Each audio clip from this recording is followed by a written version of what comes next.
Gerhard Papenfus is with me in studio. Mandatory vaccines. You've come out strongly against it. Yes. Why?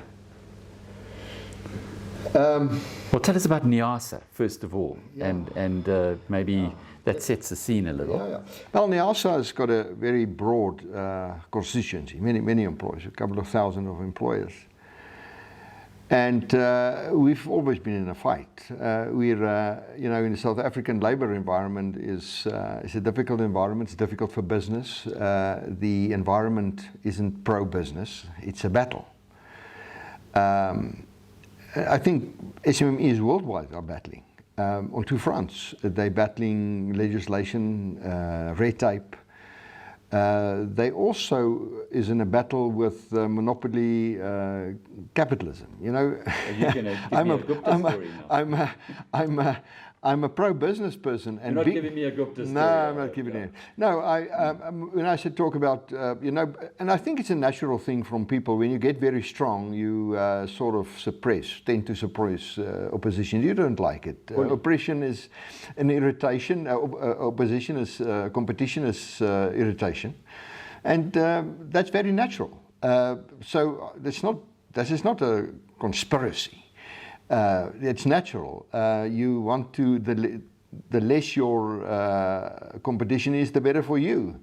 And a big company that goes into a shopping center says, listen, I'll bring the feed, but you give me floor space for a lesser tariff. And the small guy picks up the tab. That's natural. I said that's how the world's been operating all along. So I don't see. Doesn't sound fair. It doesn't sound fair. Now, I mean, we're not talking labor this morning, but I mean what I've been saying is that the labor relations makeup is actually a conspiracy against small business because, and we can talk about it later on. But so we've been in a fight on many fronts. You know, expropriation is a big deal. It affects our amendment. We play into that area. And you know, all these battles aren't won by one role player. It's many role players adding their voice. And you need to be seen by your members that you are engaged and you fight for them. That's what we do. Mandatory vaccinations is probably this whole issue is one of the toughest battles I've been in, because whereas in the other battles, our members have got a united front. They understand. They might, if we negotiate in negotiations, there might be differences between them on what we do, but it's not fundamental differences.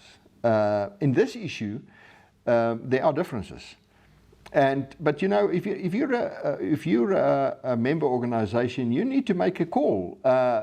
You can't stay out of the fight. You can't.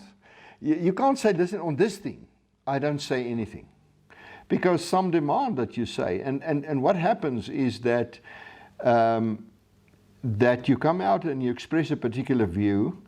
And there might be criticism, and one only hopes that your organization is so strong.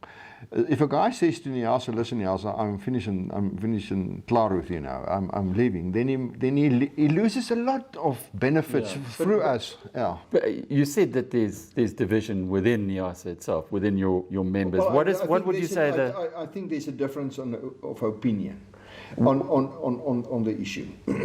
I'm trying to get a temperature of the country, because on the one hand, big business is saying we are pushing government to mandate vaccines. Government is saying we're not prepared to do that. They've said that. They've said as much already.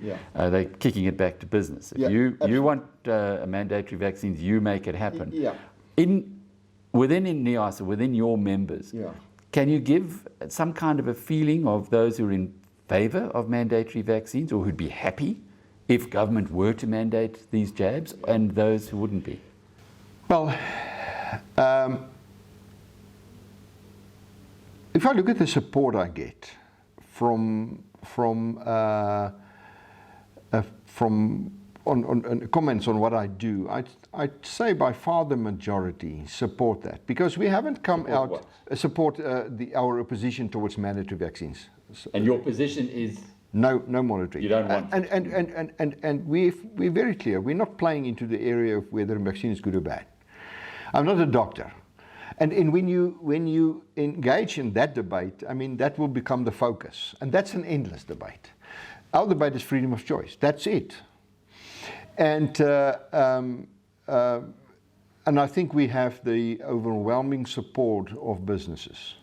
We've had 2 resignations out of NEASA, out of, there's no need to tell how many thousand members we have, but we have 2 resignations. So you have thousands of members and 2 have resigned because they don't like the fact that you don't want everybody in the country to be vaccinated. Yeah. Now, and even there, I've just read a WhatsApp that somebody sent me of a screenshot of a Facebook posting somewhere. And this person refers to me as a radical anti-vaxxer. Now, that's a perception that the moment you say no to compulsory vaccinations... Are you vaccinated? No, I'm not. Okay, but so you are an anti-vaxxer then if you aren't vaccinated. I'm not an anti-vaxxer. I've been vaccinated. No, if you say, are you vaccinated, I could have responded it by saying to you, Alex, that's none of your business. None of your business. I could have done that. You can still say that if you want. I could have said that. Then you would have said, but then in that case, I gather that you are in. No, I'm not. But I'm vaccinated. I've been vaccinated for all the stuff that that I needed to be vaccinated for. I've never been anti-vaccination. In this case, this is somewhat different. And the moment you say this, then people say, oh, now you're going into the medical sphere. And now you need, I don't want to go there. So that's the danger. And the moment, based on what we've said, they can now say, anyone can say, but I see this drives the agenda. It does not drive the agenda. Can you imagine what it will be doing to workplaces where there are people with strong views? For many reasons, where somebody will be saying, I don't want it. Somebody else says, but you will have it. If you want to be here, if you want to work here, then you'll have to be vaccinated. And now MTN yesterday came out and they said, according to media reports, they said if you're not vaccinated, you'll be fired. Simple as that. Now, from a legal point of view, I think they're wrong.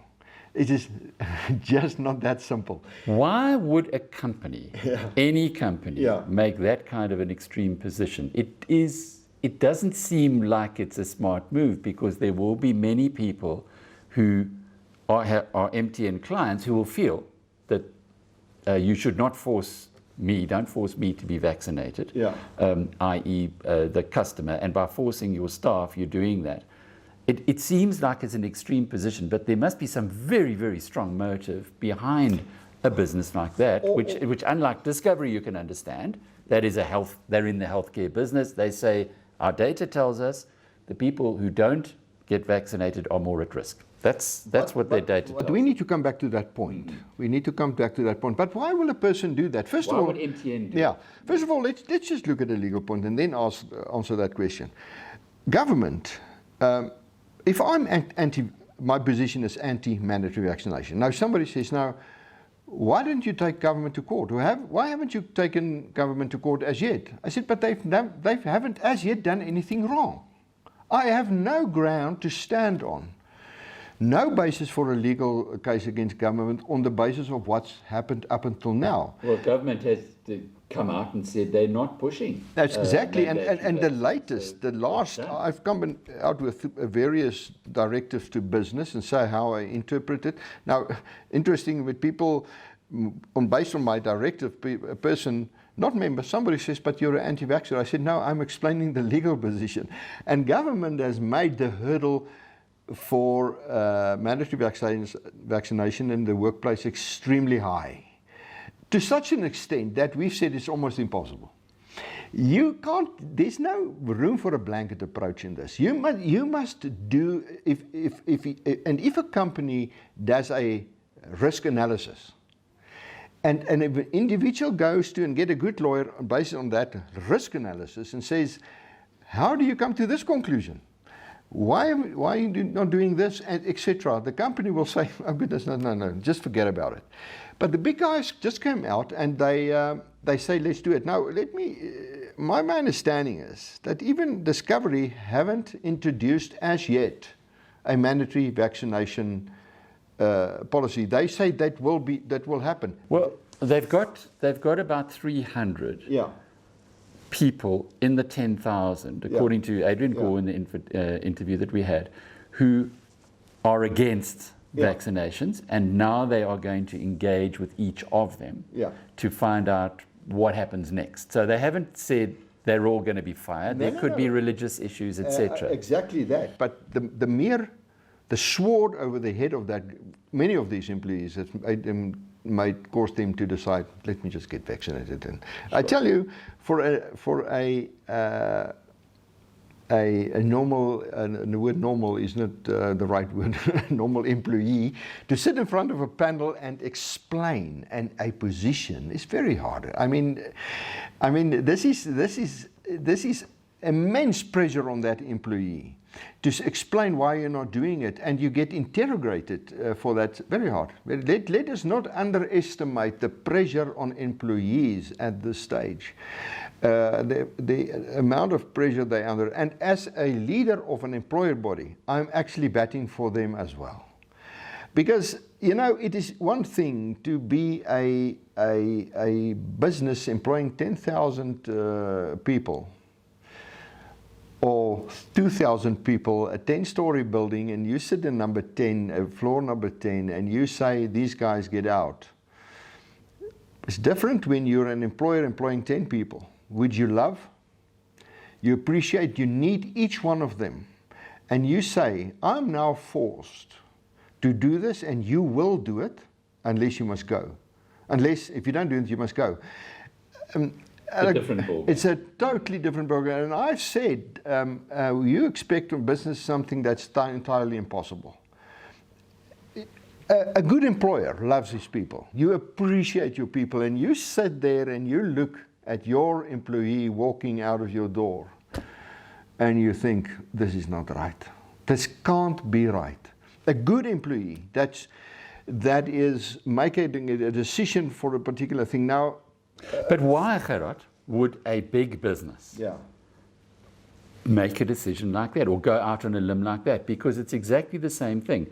It doesn't matter how high and mighty you are as a chief executive. If you walk out the building and you have fired somebody who, for reasons of their own, decide that they don't want to believe all the data, they don't want to believe that unvaccinated people are at more risk, they just, that's their perception, and they've got to lose their job over it. You've got to feel something on that. Well, you will, but if there's 9 stories between you and the other guys, but unless the pain is a bit less. But if you feel very strongly that you're doing it for their good, and isn't this where the whole zeitgeist of South Africa comes? Okay. You know, don't tell me what I must do for my good, because I would rather that's the thing. Make my own choice. Even though, but in the case like smoking, I suppose, smoking in the workplace, smoking. People still smoke. Yeah, but if you and I think let's unravel this thing a bit. Let's take smoking in the workplace. I'm very much in favor of people say you don't smoke in the workplace. Why? Well, we now know inhaling smoke is, and I know where this debate is going to, so let's go there. Inhaling smoke, a business says, no, you can't do that. And I say, well, but there's a place for you to smoke, and go and sit there, relax and smoke, and come back. Sure. I said, that's fine.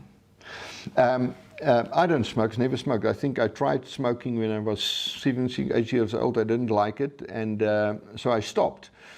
But I've sat in restaurants on many occasions where the smokers sit because it's more, it's a happier environment. I said, no, I want to sit there. So, but I'm okay when people say don't smoke in an office. I say that's fine. Now, do I, if I'm not vaccinated, if you're vaccinated, do I put your life at risk? Well, there's a higher chance of me getting COVID if you are unvaccinated. I don't know. The data tells us that. It's very clear. But even if you're vaccinated? Even if I'm vaccinated? Yeah. Well, that's the argument, the discovery. They got 1.7 million data points.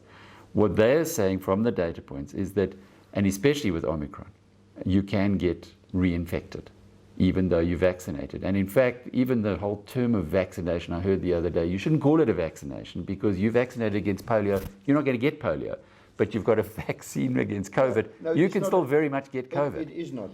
It is not a vaccination. So it's an antidote. I heard it described, which sounds quite clever. Well, let's use the term antidote, which effectiveness wanes over a period. The data is not out there, but here's the question. If it is so that if I'm not vaccinated, I can carry over the virus, what is the word?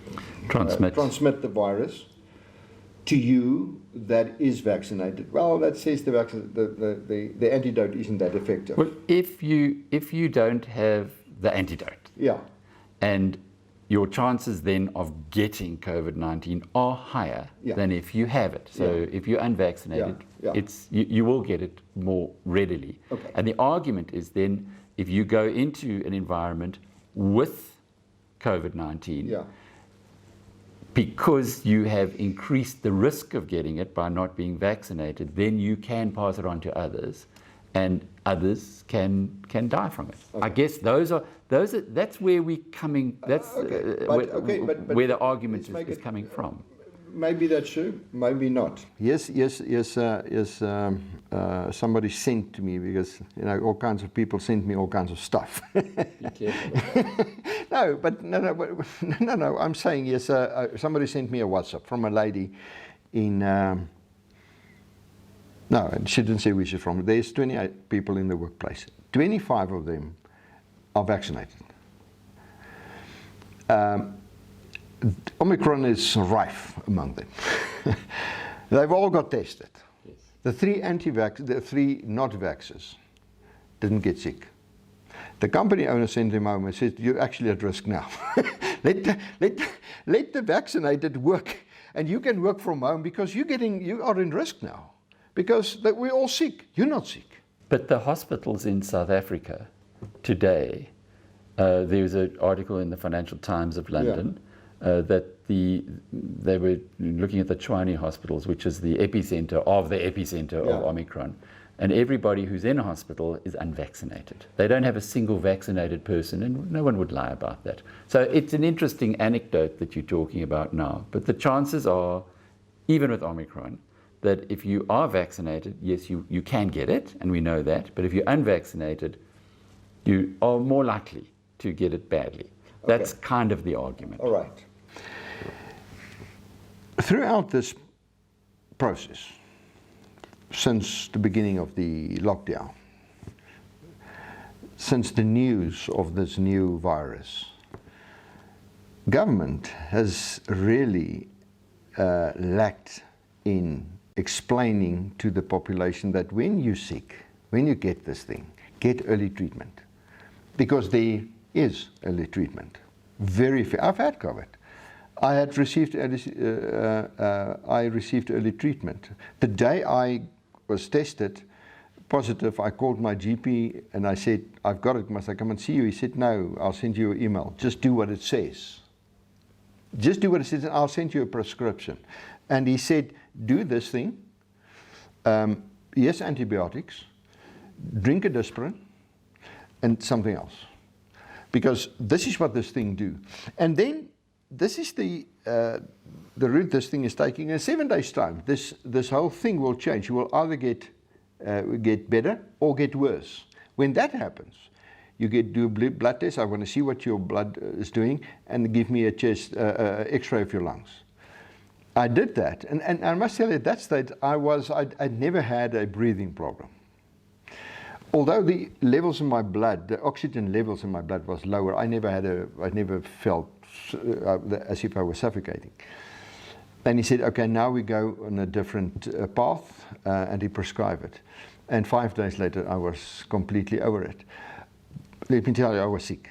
I mean, I was as sick as a dog. You were in bed? Oh yeah. But not hospital? No, I was in bed. I felt bad, but I never felt being in danger. But I felt terrible. My wife found me at some stage. I was lying on a towel floor with PD pants. And she said, "What are you doing in there?" I said, "Well, the cold flow makes me feel better." I was really feeling sick. No, make no mistake, you feel sick. But this type of thing, early treatment for the thing was never explained and never widely propagated. One of my staff members went to hospital and they said, well, you've got it. And she felt bad. She said, and they said to her, but you're not sick enough to be hospitalized. Now, why don't you say to a guy when he comes up and says, I've got COVID, said, listen, do the following.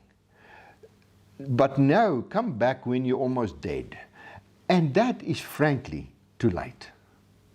That's frankly too late. If you don't get early treatment, that's why people died in hospital, which we now know wrong treatment.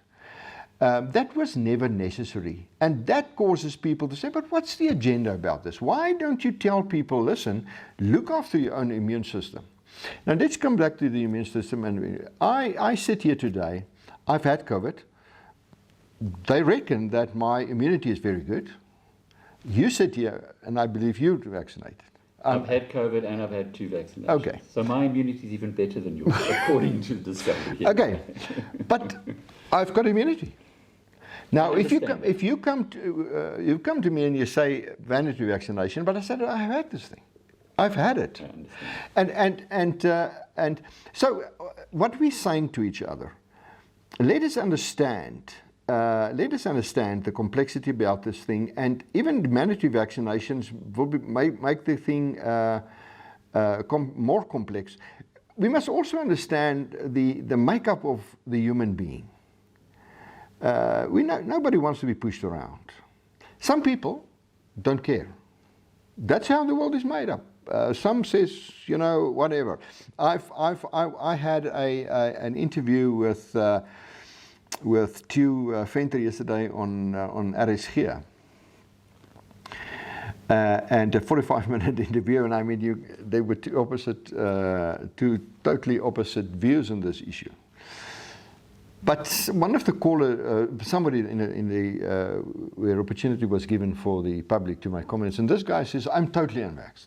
I'm totally against being vaxxed, but I was vaxxed because I can see where this thing is going, so I just took it. And another person says, if I don't want it, you're not going to push me. And the push is wrong. It's just how people respond. And the push is too hard. When I listened to President Ramaphosa Sunday, it was the last Sunday, no, it was the previous Sunday, sorry. He was pleading so hard for people to be vaccinated that I was thinking, President, this is counterproductive. Say it and leave it. Let people decide. That's the one thing. Secondly, open the debate. I mean, people say there is scientific evidence.